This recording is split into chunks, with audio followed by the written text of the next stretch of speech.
High, আমি রিঙ্কি। তো আবারও চলে এসেছি তোমাদের জন্য একটা নতুন ব্লগ নিয়ে।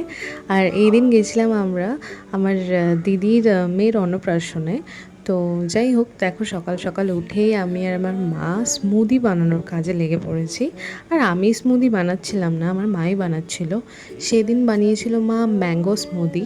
ভীষণই ভালো হয়েছিল খেতে। তোমরা অবশ্যই বানিয়ে বাড়িতে ট্রাই করে দেখো, খেয়ে দেখো। আর কিভাবে বানিয়েছি সেটা তো দেখিয়ে দিলাম, তোমরা অবশ্যই বাড়িতে কিন্তু ট্রাই করে দেখো। গরমকালে ভীষণই একটা খুব ভালো ব্রেকফাস্ট বলতে পারো। তো রেডি ফেডি হয়ে একেবারে চলে এলাম আমার দিদির মেয়ের অন্নপ্রাশনে। তো যাই হোক, দেখো দাদা এখানে ওকে খাওয়াতে বসেছে।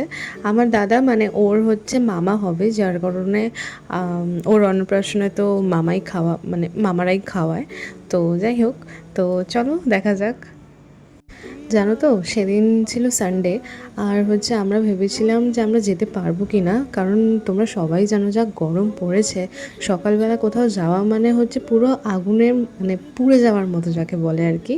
তো ওইটার কারণে একটু ভয় লাগছিল যে বেরোতে পারবো কি পারবো না, কিন্তু সেই দিন এতটাই ওয়েদারটা ভালো ছিল না। তোমরা দেখেই বুঝতে পারছো ভিডিওতে যে একটু মেঘলা মেঘলাই টাইপেরই ছিল।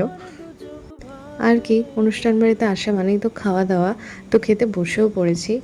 আর এখানে রাইস, আলু ভাজা, ডাল দিয়েও দিয়েছে। আর এটা করেছিল ভেজ ডাল। তো প্রত্যেকটা খাওয়াই ভীষণ ভালো হয়েছিল। প্রত্যেকটা সিরিয়াসলি প্রত্যেকটা খাবার ভীষণ আমার ভালো লেগেছে। তো খাওয়া দাওয়া প্রায় প্রায় ডান। খেয়ে দিয়ে উঠে একটু বসেছিলাম, সবাই মিলে একটু গল্প করছিলাম। তারপর আর কি বাড়ি যাওয়ার পালা। তো আর কি, বাই সবাইকে।